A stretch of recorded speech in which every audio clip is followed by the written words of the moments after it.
Assalamualaikum warahmatullahi wabarakatuh.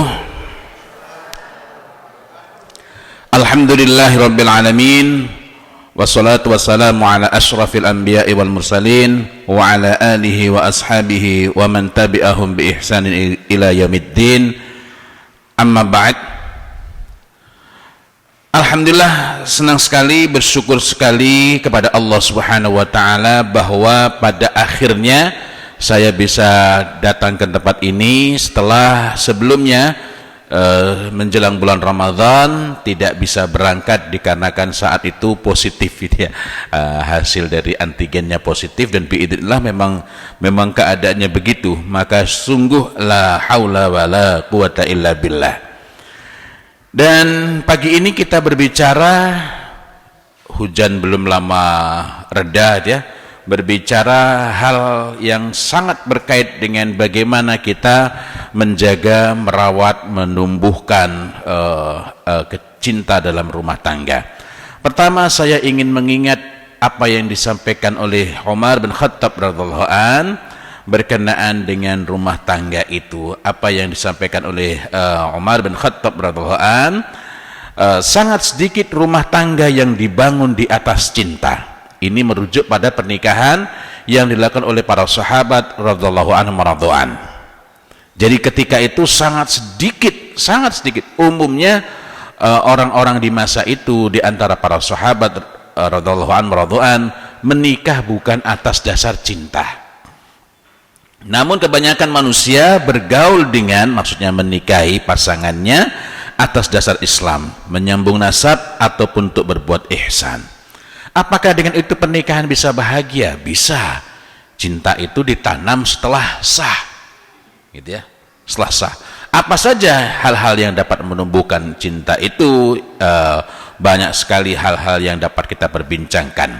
Tetapi sebelum itu, mari kita ingat dua hal yang sangat fundamental berkenaan dengan pernikahan. Semakin ini bernilai, maka ini akan memudahkan perasaan kita itu tumbuh. Yang pertama adalah hadis dari Rasulullah Muhammad SAW. Ini hadis memang tampaknya tidak berkenaan dengan penjagaan rumah tangga, akan tetapi sungguh di dalamnya terdapat pelajaran yang sangat besar. Hadis ini memang sering dibahas ketika orang mau berbicara, mau menikah. Tungkahul mar'ah li arba'. Wanita itu dinikahi karena 4 sebab. 5 liha, karena hartanya, wali hasabiha, dan karena keturunannya, wali jamaliha, dan karena kecantikannya, wali diniha, dan karena agamanya. Ini masih merupakan kabar, belum merupakan perintah. Lalu ada bagian yang sangat menarik, fatfar. Fatfar itu sebenarnya maknanya bukanlah pilihlah, maka pilihlah, bukan, tetapi assure you get success. Pastikan kalian itu memperoleh kesuksesan. Jadi maka bersukseslah, maka berjayalah. Fatfar bidzatid din, dengan apa? Dengan zat agamanya. Artinya bukan bidin, tapi bidzatid din, dengan kadar agamanya. Maksudnya bagaimana? Sesuai dengan kadar keberagamaannya. Orang memiliki pengetahuan agama yang luas, jika kadar keberagamaannya itu rendah, maka agama tidak banyak mempengaruhi dirinya, tidak mempengaruhi kehidupannya. Taribat yadak, niscaya tanganmu akan berdebu. Tanganmu akan berdebu itu adalah kiasan karena untuk untuk makna kamu itu akan sangat beruntung, ya, akan sangat beruntung. Ini hadis riwayat Bukhari. Nah, tadi saya sempat sebutkan mengenai fatfar. Perintah fatfar itu bermakna maka berjayalah, bersukseslah, bukan pilihlah. Artinya pilihan ini menggariskan hal yang sangat penting, yakni pastikan meraih kejayaan atau kesuksesan dengan menetapkan pilihan itu atas dasar dzatiddin, kadar keberagamaan, tingkat kesungguhannya kepada agama. Apa pengaruhnya memperhatikan hal ini? Sesuatu itu, apa yang paling bernilai bagi diri kita itu, nilai yang paling berharga dalam hidup kita itu, keyakinan yang paling penting dalam hidup kita itu, maka ini akan mempengaruhi diri kita, akan mempengaruhi perasaan kita. Ini pada satu sisi. Kalau kita itu menyukai sesuatu, sangat suka, kita akan lebih mudah suka juga dengan hal-hal yang terkait dengannya. Nah, akan tetapi ini bukanlah cuma sekedar bahwa karena kita menyukai agama maka ini akan bawa kepada kemuliaan, melainkan keseluruhan. Kalau kita perhatikan dzatiddin itu, kita juga akan lebih mudah digerakkan, lebih mudah tunduk kepada apa-apa yang diperintahkan oleh agama. Memilihnya karena zat agamanya, maka merawatnya seharusnya juga dengan menundukkan diri kita, bukan hanya mencari apa yang bermanfaat dari agama, tapi menundukkan diri kita terhadap apa yang dimaui oleh agama Allah Subhanahu wa ta'ala. Begitu kita menundukkan, maka kita akan lebih mudah melaksanakan. Yang kedua, kita akan lebih memiliki kesungguhan terhadapnya. Yang ketiga, kita akan lebih mudah mengikuti apa yang diperintahkan tanpa banyak menawar. Nah, jadi fatfar bidzatiddin, maka berjayalah, bersukseslah dengan zat agamanya.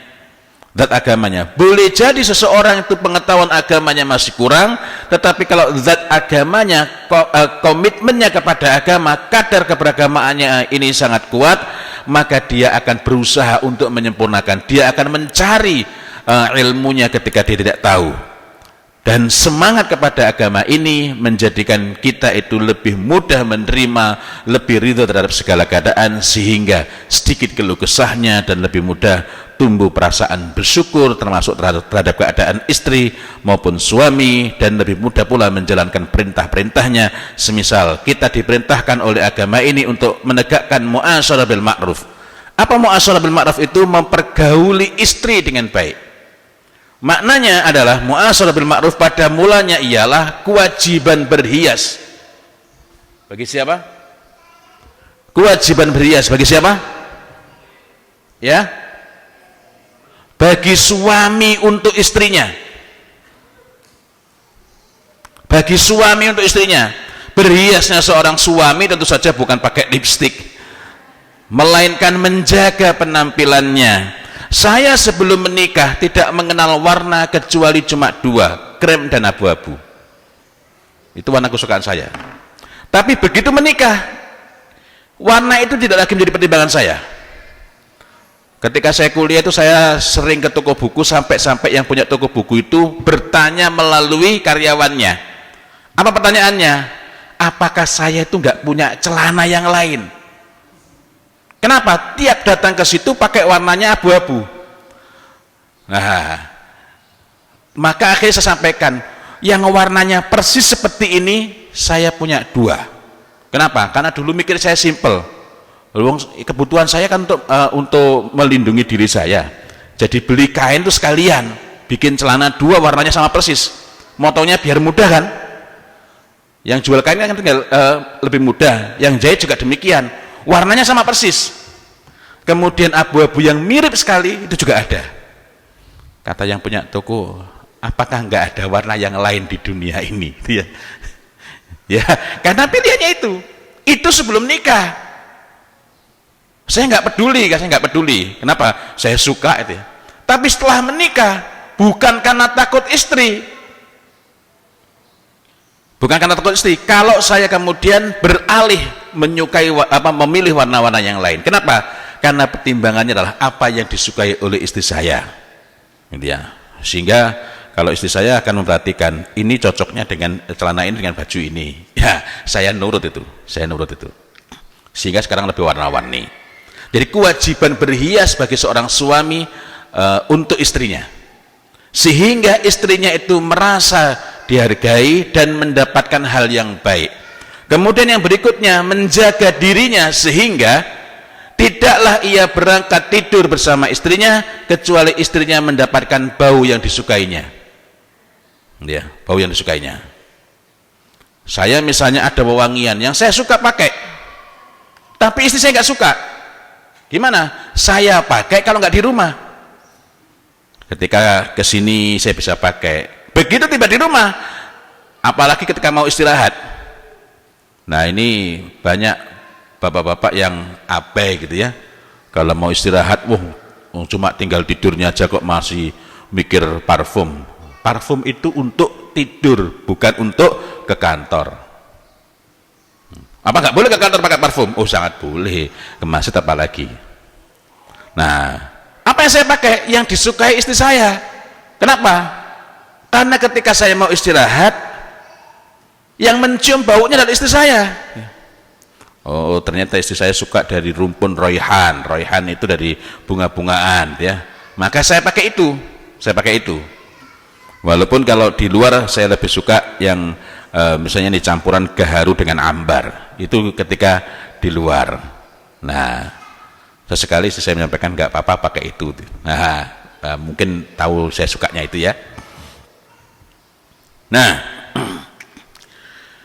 dengan meneguhkan komitmen agama itu pula, maka kita akan lebih mudah mengabaikan hal-hal kecil yang tidak kita sukai, yang itu tidak ada hubungannya dengan hak dan batil, tidak ada hubungannya dengan hal-hal yang tidak berkaitan dengan kalau misalnya ini ada, apakah akan menghalangi kita meraih kemuliaan yang tinggi. Ya. Nah, jadi adanya komitmen kepada agama itu memudahkan kita itu memiliki himmah aliyah. Himmah itu semacam motivasi, semacam tekad yang sangat tinggi, sehingga kita lebih mudah untuk tidak risau terhadap hal-hal yang hal-hal kecil yang misalnya tidak kita sukai. Terlebih ketika kita mengingat hadis Nabi Muhammad SAW, laki-laki ini nasihatnya, redaksi awalnya adalah untuk bapak-bapak. Ya. Sama halnya istilah untuk kedurhakaan orang tua kepada anak, itu istilahnya apa? Uququl aba lil abna. Kenapa kok bukan uququl aba wal ummahat lil abna? Kenapa bukan kedurhakaan para bapak dan para ibu kepada anak? Tapi kenapa istilah kedurhakaan orang tua kepada anak itu justru menggunakan istilah uququl aba lil abna? Karena pada asalnya adalah di antara kewajiban yang harus dipenuhi oleh seorang bapak untuk anaknya ialah dia memberikan ibu yang baik untuk anaknya. Bukan berarti kalau ibunya nggak baik lalu dia bisa ngasih pilihan kepada anaknya, gimana nak, kamu cocok nggak sama ibumu, ganti ibu aja yuk. Bukan berarti bisa begitu, karena begitu anak itu lahir nggak bisa lagi ganti ibu kan. Maka artinya bapaklah yang bertanggung jawab untuk menjadikan dan membantu istrinya agar dapat menjadi ibu yang baik untuk anak-anaknya. Kalau bapaknya gak paham ilmunya, maka kalau seorang ibu gak paham ilmunya tentang bagaimana mendidik anak, bapaklah yang wajib memahami ilmunya dan mengajarkannya atau memfasilitasi agar istrinya ini, yakni ibu dari anaknya ini, memiliki ilmunya tentang bagaimana mendidik anak-anaknya. Kalau istrinya ini sedang naik darah, mudah emosi karena misalnya menjelang mens, emosinya labil, PMS ya, premenstrual syndrome. Nah, itu berarti bapaknya juga alias suaminya yang punya tanggung jawab untuk menyiapkan, membantu istrinya alias ibunya anak-anaknya ini agar dapat menjadi ibu yang baik dan dapat mengatasi masalah-masalah berkaitan dengan hal tersebut. Jadi karena itu saya sering sedih kalau ngisi kajian parenting kok yang hadir 70%, 80% ibu-ibu. Walaupun kadang-kadang saya menghibur diri, mudah-mudahan bapaknya nggak hadir itu karena sudah banyak belajar. Nah, meskipun terkadang tidak sesuai dengan konfirmasi dari penanya. Suami saya itu paling males kalau diajak bicara tentang mendidik anak. Padahal itu adalah kewajiban bapak, hak ibu. Apa konsekuensinya? Kewajiban bapak, hak ibu, na'udzubillahi min dzalik, mudah-mudahan tidak terjadi. Kalau semisal terjadi perceraian, maka yang berhak untuk membawa anak itu adalah ibunya. Tapi yang berkewajiban memastikan anak itu dididik dengan baik dan terurus dengan baik adalah bapaknya. Konsekuensinya bahwa mendidik anak itu kewajiban bapak dan hak ibu adalah Kalau terjadi perceraian, naudzubillah min dzalik, maka muncullah beberapa kewajiban. Pertama, seorang bapak ini menafkahi anaknya. Yang kedua, membayar gaji menyusui bagi yang menyusui anaknya, dan yang paling berat adalah ibu dari anaknya, yang tidak lain adalah mantan istrinya. Kalau masih suami istri nggak ada gaji menyusui, ya nggak ada. Yang ketiga, membayar gaji mengasuh bagi yang mengasuh anaknya, dan dalam hal ini yang paling berat adalah ibu dari anaknya, yang tidak lain adalah mantan istrinya. Apa bedanya nafkah dengan gaji? Gaji itu satunya tetap. Jadi kalau seorang suami yang di situ ditegakkan aturan Islam, lalu macam-macam sama istrinya, habis cerai bisa langsung miskin dia. Kenapa? Menafkahi, kalau menafkahi seukuran dengan perkembangan kemampuan ekonomi. Kalau membayar gaji seukuran dengan ketetapan yang sudah diambil sebagai keputusan. Misalnya sebulan gajinya sekian, dibayarkan paling lambat tanggal 10 jam 10 pagi sudah harus masuk rekening. Nah itu bisa puyeng, itu bisa puyeng ya. Terus kembali. Nah, hadis tadi ini juga menjadi landasan yang memudahkan para laki-laki, para suami untuk memenuhi perintah Rasulullah Muhammad sallallahu alaihi wasallam, la yafraq mu'minu mu'minatan in kariha minha khuluqan radhiya minha akhar. Sebaik apapun seorang istri, pasti ada hal yang tidak kita sukai. Yang tidak kita sukai itu bukan berarti salah dan bukan berarti buruk. Misalnya ada orang, saya bukan berarti memandang buruk, ada orang yang malu kalau mendengar istrinya berbicara dengan gaya yang menurutnya itu kampungan atau desa, padahal ya enggak juga ya. Atau malu kalau mendengar kalau istrinya berbicara kok kemudian keluar ngapak. Ada yang ngapak sini? Nah, tidak ada. Padahal kan itu bukan berkenaan dengan dosa, bukan berkenaan dengan kesalahan. Atau yang lain-lain. Kaidah di sini hal pentingnya adalah la yafraq. Janganlah, la yafraq itu bermakna la yabghad. Janganlah kamu murka. Jangan membesar-besarkan. Dari la yafraq mu'minu mu'minatan. Seorang mukmin itu, seorang suami itu terhadap mukminat, terhadap istrinya. In kariha minha khuluqan, jika dia membenci, tidak menyukai sebagian dari akhlaknya. Sekali lagi, sejauh akhlak itu bukan berkenaan dengan urusan benar dan salah, bukan berkenaan dengan dosa, tapi perilaku yang misalnya menjadikan dia itu kok norak banget misalnya ya, mungkin ada saja ya hal-hal itu. Nah, radhiya minha akhar, maka pasti ada hal-hal yang disukai. Karena itu ketika ada hal yang tidak kita sukai, jangan dipasang di status WA. Dulu banyak konflik bermula dari status Facebook, sekarang banyak yang bermula dari status WA. Iya, kalau ini mohon maaf, banyak kasus juga dari ibu-ibu. Iya, kalau suaminya itu sultan gitu ya. Nah, akhirnya ada yang tanya, ada apa mbak? Yang tahu status kita siapa? Orang-orang yang dekat dengan kita kan, kita simpan nomornya, dia menyimpan nomor kita. Nah, jadi apa yang terjadi apabila kita menjumpai ada hal-hal yang tidak kita sukai, ada hal-hal yang kita benci bahkan dari perbuatannya, dari akhlaknya, selama itu bukan merupakan hal-hal yang dosa, abaikan. Apa enggak boleh diluruskan? Boleh, tapi bersabarlah. Karena itu bukan hal yang utama. Radhiya minha akhar, sibukkanlah Anda, sibukkanlah untuk perhatikan apa sih hal istimewa yang menjadikan dia itu merupakan anugerah besar bagi kita ini. Sibukkanlah dengan kebaikan-kebaikannya, sibukkanlah dengan hal-hal yang membuat kita suka. Membuat kita suka. Gitu ya. Judes ketika mengingatkan, bukan berarti saya mengajarkan pada ibu-ibu judeslah pada suami, tidak dia. Judes. Suatu ketika ada seorang suami datang ke tempat saya konsultasi, walaupun saya sekarang sudah lama nggak menerima konsultasi secara resmi, walaupun tetap saja ada itu yang konsultasi.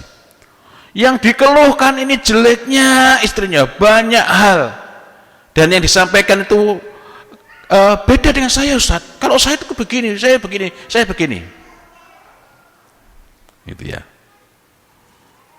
Nah, ini kok kayaknya istrinya nggak ada baiknya. Lalu apa yang saya lakukan kepada orang ini? Sederhana.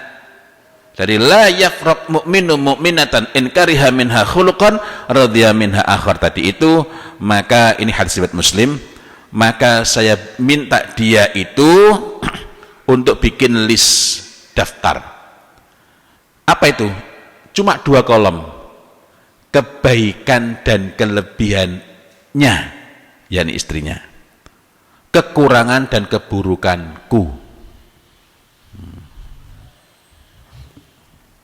Komplain, wah ini nggak adil. Loh, lah sampean tadi itu dari awal berkali-kali ke sini yang muncul cuma keburukan istri. Jadi nggak pakai isian ini sudah hafal.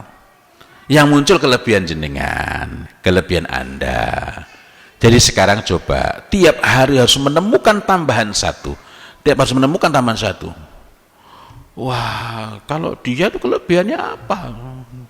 Hampir nggak ada, Ustaz. Hampir nggak ada ya, hampir. Ya adalah tapi sedikit. Nah, coba yang sedikit tulis. Ya kelebihan dia paling banyak omongnya. Itu masih negatif lagi ya, masih buruk lagi. Ya nggak apa-apa. Tuliskan kelebihannya. Tuliskan kebaikannya. Setiap kali menemukan kelebihan dan kebaikannya, berterima kasihlah dan bersyukurlah kepada Allah. Dan setiap kali menemukan kekurangan maupun keburukan Anda sendiri, ini nggak perlu dilaporkan kepada saya. Yang dilaporkan cukuplah berapa banyak kelebihan dan kebaikan yang sudah Anda tuliskan, serta kekurangan maupun keburukan Anda yang sudah Anda tuliskan. Hari pertama nggak bisa, nggak ada. Lah kok dulu bisa nikah itu gimana ceritanya itu? Karena dijodohkan apa pilihan sendiri?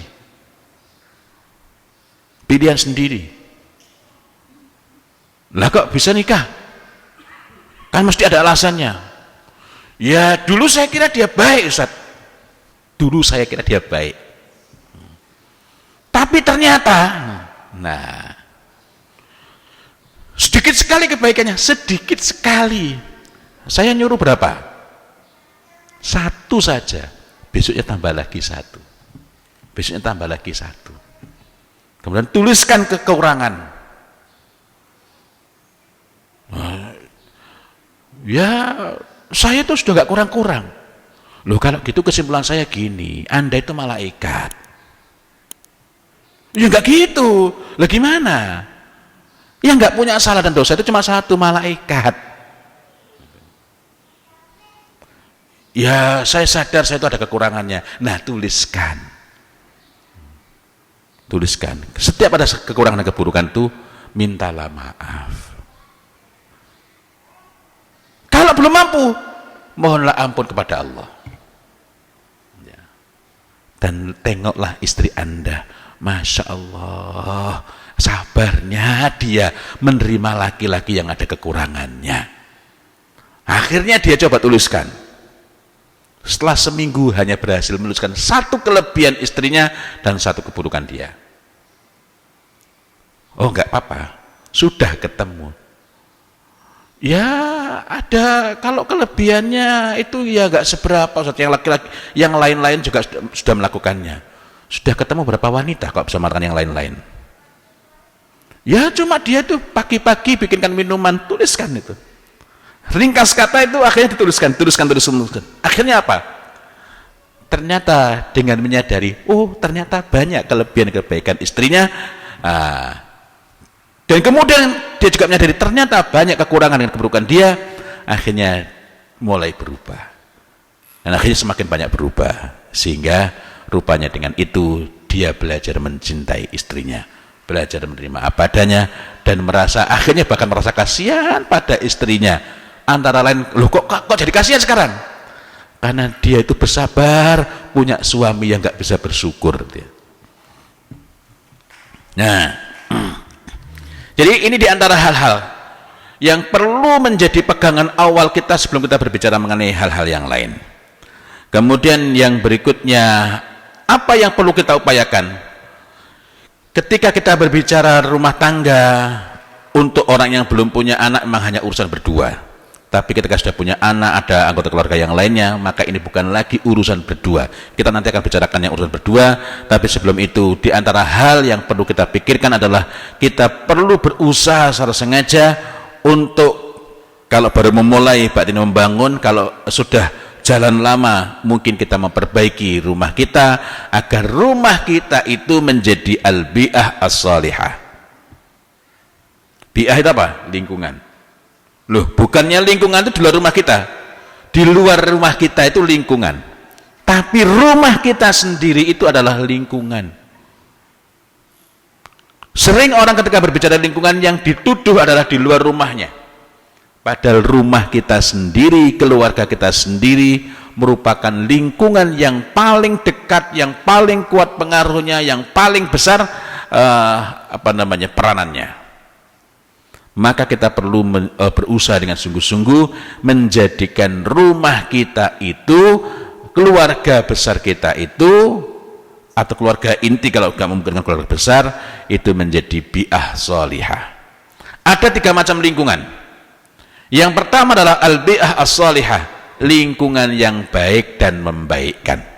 Yang kedua adalah al-bi'ah al-hasanah, lingkungan yang baik dan kondusif terhadap kebaikan. Apa bedanya yang pertama dengan yang kedua? Yang pertama itu memang kita proaktif dan suportif, mendukung, mendorong.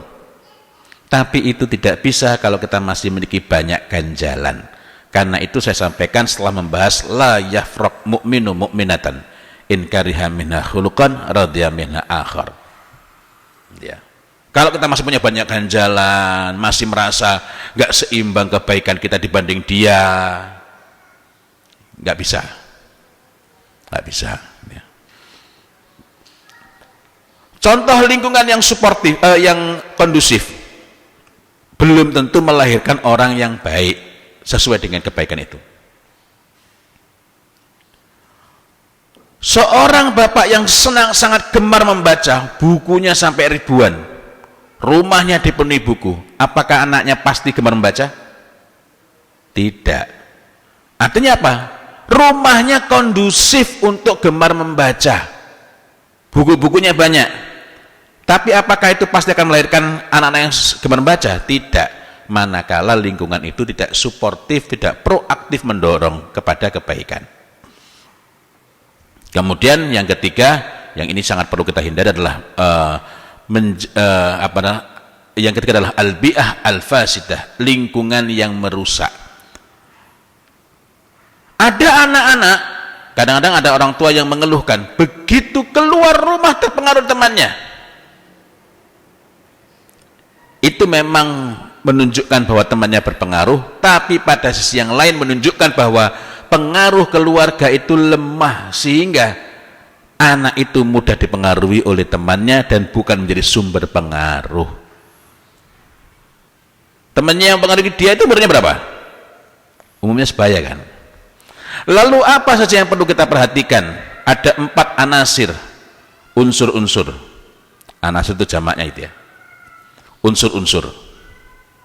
Jadi unsur itu bahasa Arab ya, dari bi'ah atau lingkungan. Yang pertama adalah tempat.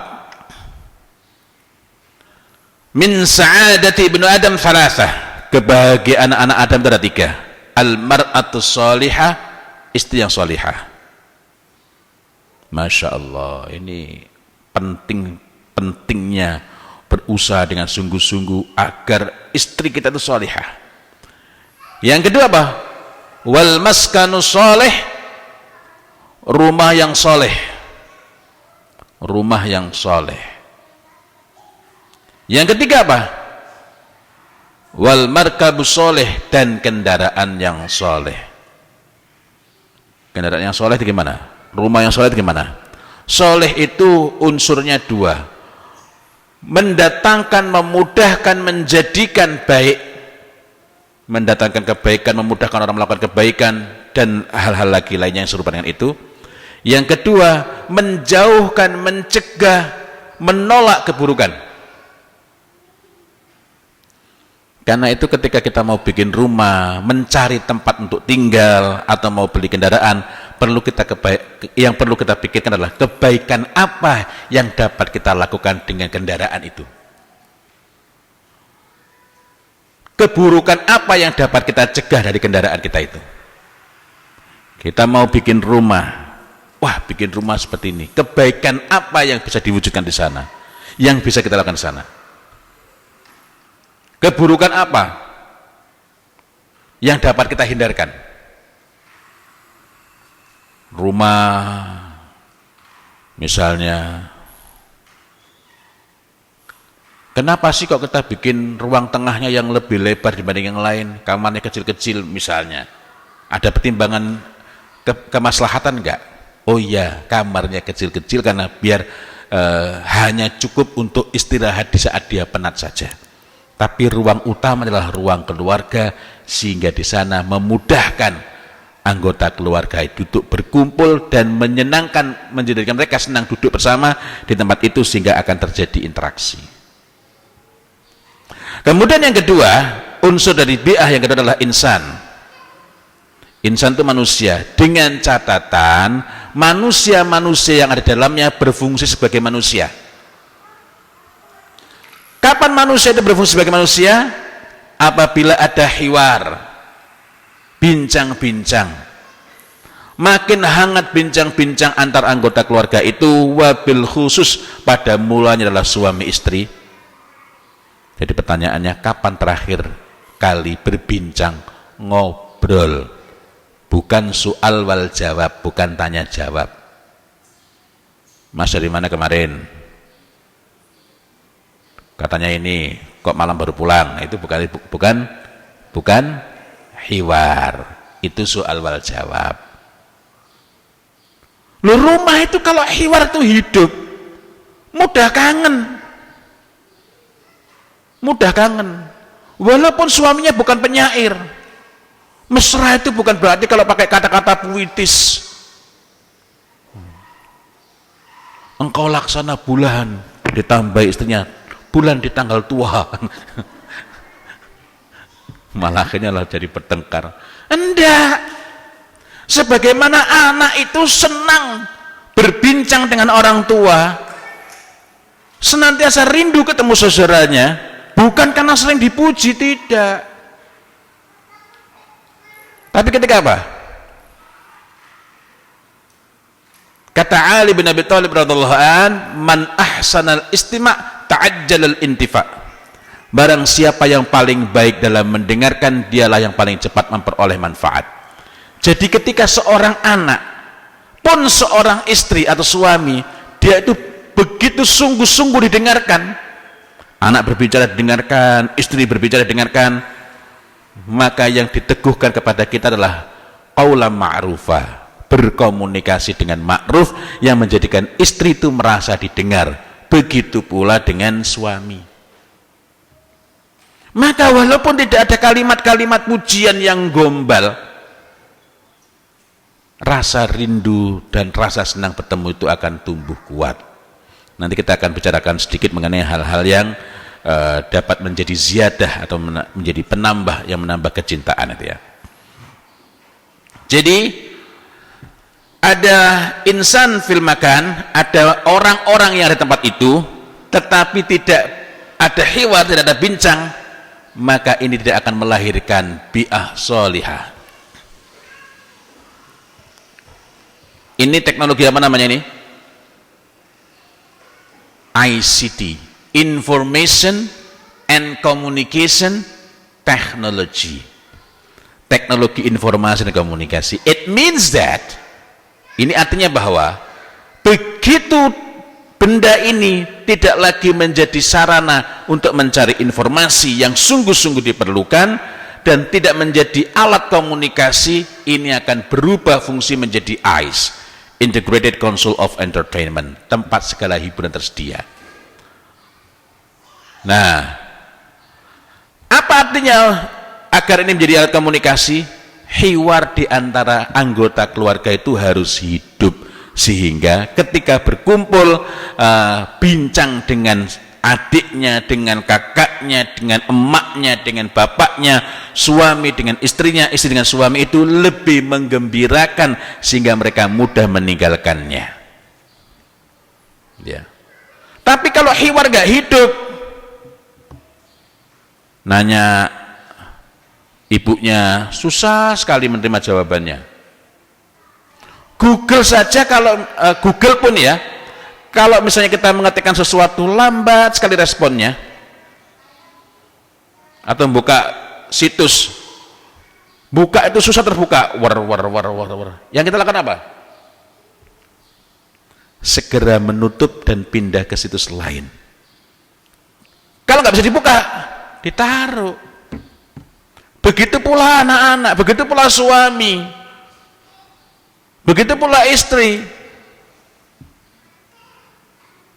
Ngajak ngobrol itu kok kecepatan responnya itu masih GPRS tuh.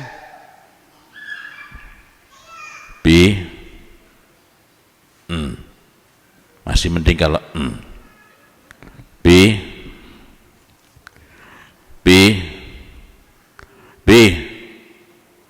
apa toh?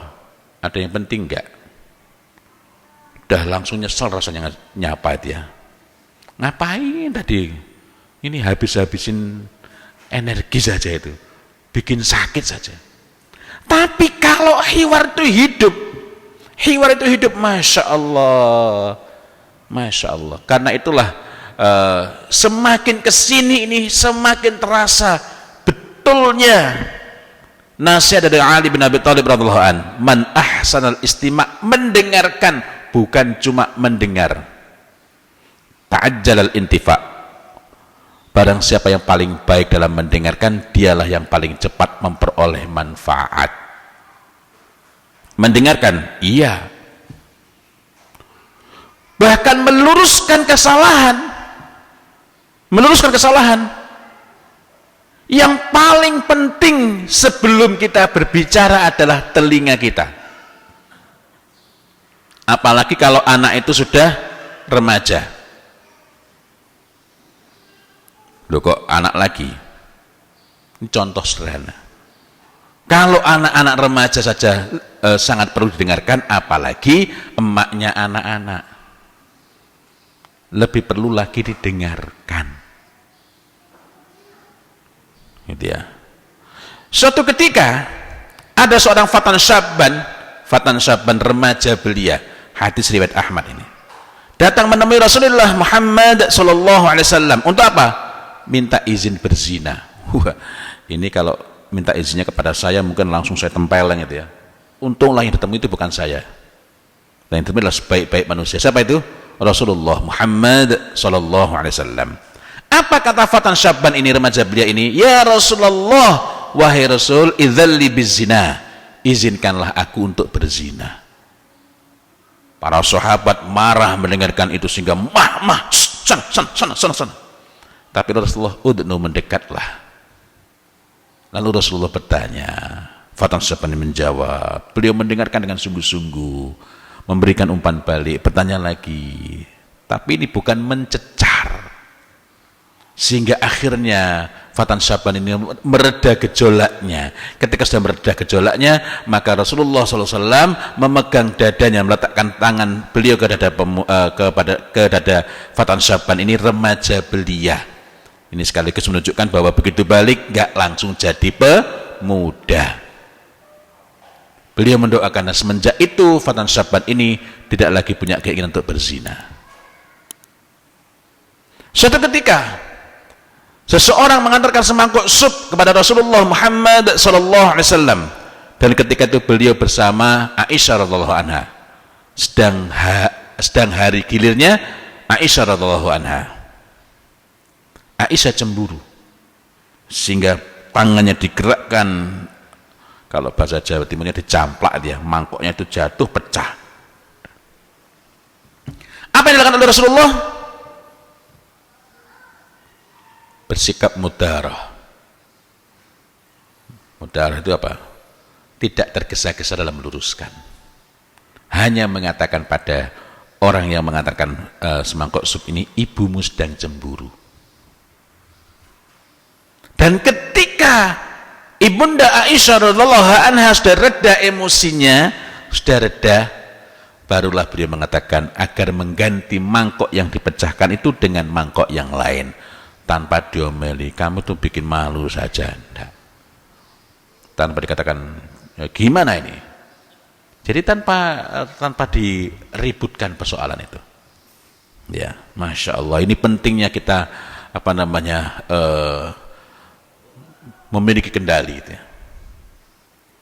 Selain nanti kita juga menjumpai, Masya Allah, Rasulullah SAW itu tahu kapan Aisyah marah, selain cemburu ya tadi, dan kapan hatinya sedang ridha, sedang senang. Bukan karena membelalakkan mata, tapi kalau Aisyah radhiyallahu anha mengatakan demi Tuhannya Muhammad, itu berarti sedang ridha hatinya. Tapi kok demi Tuhannya Ibrahim, nah lain lagi. Jadi di sini adalah interaksi. Kapan terakhir kali kita duduk bersama? Kapan terakhir kali bercanda? Padahal bercanda antara suami istri itu termasuk merupakan kebaikan, bukan bagian dari kelalaian. Nanti kita akan bahas. Sambil lihat jam, ternyata sudah hampir habis waktunya, tinggal 40 menit kira-kira. Zuhur jam berapa di sini? Oh, di sana ya. Oh, nggak nyampe berarti. Saya harus mau cepat. Nah, kemudian yang berikut adalah afkar. Ada suami istri yang sering ngobrol, ada anak dan orang tua yang sering ngobrol, tapi ketika anaknya beranjak remaja, anaknya gak karu-karuan, mengalami krisis. Kenapa? Karena dalam bincang itu tidak ada transformasi pemikiran, jadi afkar. Karena itulah kita perlu mengisi hiwar, bincang-bincang hangat itu dengan al-ma'ali wal makarim. Al-ma'ali apa? Keluhuran-keluhuran, tapi disampaikan melalui obrolan yang ringan, yang enak. Wal makarim, dan kemuliaan-kemuliaan. Al-karim itu adalah kemuliaan yang disebabkan oleh kedermawanan. Maka kita perlu memperbanyak membincang itu. Membincang apa? Dalam satu hadis disebutkan, innallaha azza wa jalla karim yuhibbul kurama wa yuhibbu ma'alil akhlaq wa yakrahu safsafaha. Sesungguhnya Allah azza wa jalla itu karim, maha mulia, maha dermawan. Innallaha azza wa jalla karim yuhibbul kurama, dan mencintai orang-orang mulia. Maka di antara topik perbincangan itu adalah membicarakan, dalam tanda petik menggunjing orang-orang baik. Orang-orang baik. Seraya menumbuhkan sidqun niyah, niat yang sungguh-sungguh membicarakan kebaikan orang. Masya Allah, mudah-mudahan kita bisa meniru dia dalam kebaikan itu. Jadi membicarakan kebaikan, membicarakan kemuliaan, membicarakan orang-orang mulia, membicarakan orang-orang kemuliaan, membicarakan orang yang sungguh-sungguh. Innallaha jawad yuhibbul jud. Dalam hadis yang lain, innallaha azza wa jalla jawad yuhibbul jawadah. Membicarakan orang-orang yang sangat serius, orang-orang yang all out. Kalau topiknya sehari-hari seperti itu, maka himmah dari keluarga ini akan cenderung tinggi dan hawa nafsunya cenderung akan khusyuk. Kalau ini ada anak yang sebelumnya gak karu-karuan, misalnya suami yang mulai error misalnya, maka dia akan berubah. Karena kalau seseorang itu himmahnya tinggi dan jiwanya khusyuk, ittasafa bikulli khuluqin jamil, maka segala akhlak baik itu akan datang kepadanya, dan akhlak buruk itu akan satu persatu terlepas darinya, sebagaimana dijelaskan oleh Ibnu Qayyim al-Jauziyah. Nah, jadi afkar, jadi bukan cuma sekedar akrab. Kalau cuma sekedar akrab, kita jangan kaget. Ini ada anak yang dulunya akrab sekali, begitu remaja kok gak karuan ya? Karena afkarnya itu belum terbangun. Dan afkar itu bukan ditumbuhkan melalui majelis-majelis yang sangat kaku dan formal. Kemudian yang keempat adalah adah. Adah itu apa? Pola-pola perilaku, pola-pola kebiasaan yang tumbuh di atas pemikiran-pemikiran tadi, keyakinan-keyakinan. Jadi ada pola-pola perilaku, pola-pola kebiasaan. Meskipun nanti dalam hadis kita menjumpai ada itu ada kala maknanya adalah orang itu by default baik. Misalnya dalam hadis al khairu adah wasyarru lajajah. Kebaikan itu adah, by default orang itu baik. Tapi ini tidak meninggalkan makna kebiasaan. Artinya ada itu kebaikan itu al khair itu dijaganya adalah dengan menjadikannya sebagai perilaku sehari-hari. Wasyarru dan keburukan itu lajajah. Lajajah itu maknanya yang pertama adalah ini waktunya sudah tinggal sedikit ya. Maknanya adalah keterjadian dari syaitan, dan yang kedua adalah maknanya adalah ketika seseorang itu didesak oleh keinginan atau kebutuhan. Karena itu kalau menjumpai suami melakukan keburukan, yang perlu digali adalah lajajahnya apa. Kok sampai begitu? Yang kedua, kok itu menjadi lajajah, kenapa? Saya harus mempercepat beberapa hal lagi lainnya. Apa faedahnya, manfaatnya menjadikan rumah kita itu sebagai al-bi'ah as-salihah? Pertama, menjadikan seluruh anggota keluarga itu peka, sehingga memudahkan mereka untuk mengenali perubahan-perubahan, dan mereka ini akan mengingatkan indal ghaflah, ketika sedang lalai. Siapa yang mengingatkan? Yang menyadari perubahan itu kepada yang berubah kepada yang buruk maksudnya. Kalau hiwar ini hidup di tengah keluarga, kita itu lebih mudah menerima. Orang tua dapat diingatkan oleh anak, suami diingatkan oleh istri. Kalau hiwar hidup itu nggak masalah. Tapi kalau ada, mohon maaf, diingatkan sedikit tersinggung, itu biasanya menandakan jarangnya ada hiwar. Lemahnya bincang-bincang. Tashih indal khata, meluruskan ketika yang salah. Kemudian menguatkan pegangan ketika sedang ada yang ditimpa badai, fitnah, dia. Nah, mengokohkan ketika sedang lemah. Kemudian tadi saya mau membahas pemicu konflik, tapi ini saya abaikan karena ini cuma tinggal 3 menit apa yang dapat saya bahas dia. Saya hanya ingin mengingatkan tentang pentingnya menjaga adab suami istri. Seorang suami hendaklah lebih hafal hak istrinya dibanding hak dirinya, sebagaimana seorang istri itu lebih hafal hak suaminya dibanding hak dirinya. Nah, terakhir dengan waktu 2 menit, karena ini sampai 11.30 setelah tanya jawab, ada hal-hal yang Masya Allah, yang ini patut sekali menjadi renungan kita. Tadi sempat saya sampaikan, seorang suami hendaklah tidak membiarkan istrinya mencium bau tidak sedap dari dirinya. Begitu pula istri. Adalah Aisyah radhiyallahu anha, apabila datang hak gilirnya dengan Rasulullah Muhammad sallallahu alaihi wasallam, maka beliau segera memakai al-masbugh. Apa al-masbugh itu? Ya mungkin sini sulit untuk mewujudkannya ya. Pertama bahannya susah, yang kedua kalau bahannya ketemu di sini ya masih kelewat mahal. Al-masbugh adalah khimar, kerudung yang dicelup dengan parfum za'faran. Nah, za'faran yang terbaik sekarang ya mahal ya. Tapi kenapa za'faran? Masya Allah.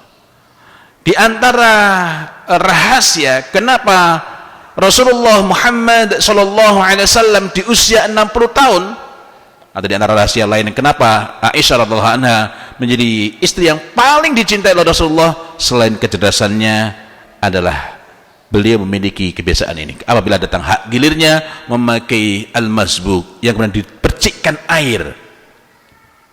Apa faedahnya?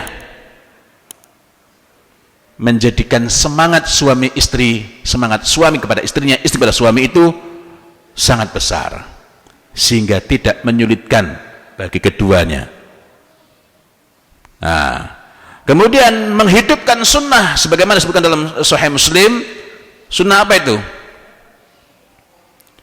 Apabila seorang istri itu selesai haid, selesai menstruasi, maka ketika bersuci hendaklah dia mengakhiri bersucinya itu dengan mengusapkan misk. Misik ini saya nggak jualan ya. Cuma saya nggak bawa yang terbaik. Kalau yang terbaik itu dari Abdus Somad Al-Qurashi itu ya. Ini dari Arabian Oud, misk. Di bagian tersebut saya sekedar ingin meluruskan, banyak yang menjual untuk bersuci ba'da haid diusapkan di bagian sensitif, warnanya putih, itu bukan asli. Bahkan sangat berisiko iritasi. Saya belum menemukan kalau di Indonesia, tapi kalau ada yang sedang umroh dan masya Allah ternyata Pak Hedi ini biasa ke tanah suci, Agustus katanya itu ya, nanti bisa titip atau malah berangkat bareng bersama ya di sana. Nanti kalau cari di sana saya bisa mencarikan informasi. Nah, yang seperti ini. Ada yang bertanya, loh kan perempuan nggak boleh pakai parfum? Boleh, tapi ada aturannya. Apa itu? Tampak warnanya, tersembunyi baunya.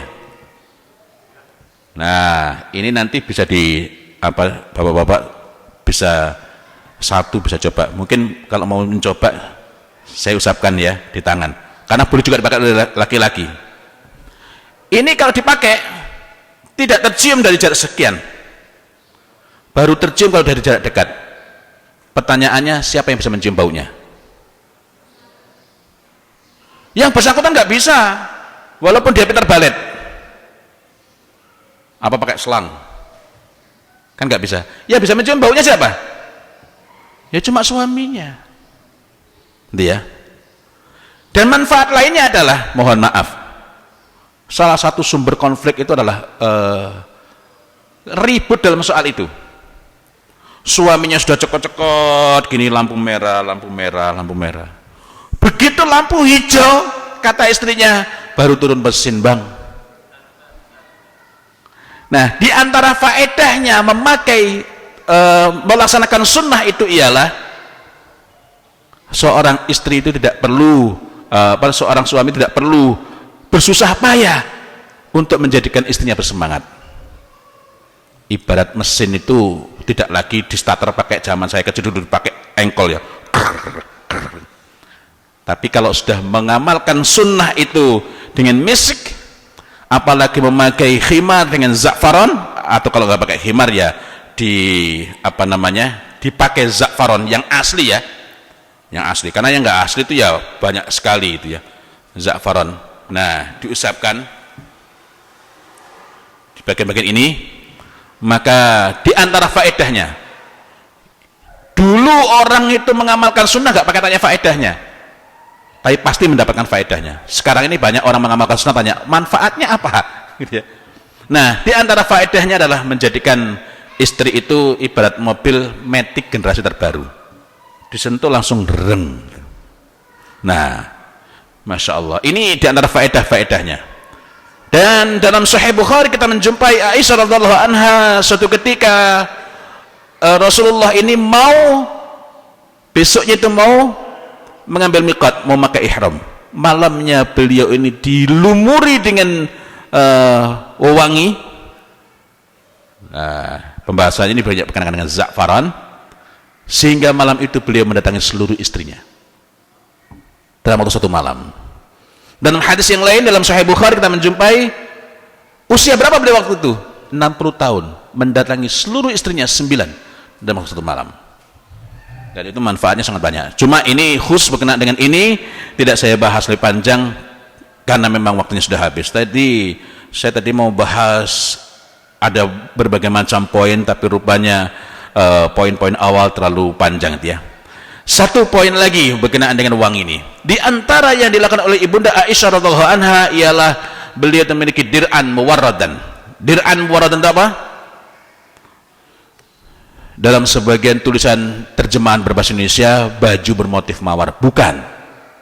Dir'an muwarradan itu ialah memakai gamis, dir'an semacam jubah yang tidak pakai lengan khusus begini, tapi dimasukkan begini sehingga tangannya, jadi ada semacam jubah atau gamis, tapi tidak ada khusus lengannya, ada tempat untuk tangan itu. Muwarrad dan warnanya dihasilkan dari celupan parfum mawar, sehingga jubahnya itu, gamisnya itu berwarna crimson atau pink. Tapi di antara faedahnya mawar bagi perempuan adalah meremajakan kulit. Ini di antara faedahnya saja. Saya kira itu, karena waktu tidak memungkinkan, saya cukupkan sampai di sini, dan selanjutnya sesi tanya jawab. Sebenarnya Mas sangat ingin membahas mengenai wewangi. Saya hanya ingin mengingatkan, wewangi yang dipakai adalah wewangi alami dari bahan yang baik. Tidak semua utur minyak wangi itu adalah wallahu a'lam bishawab.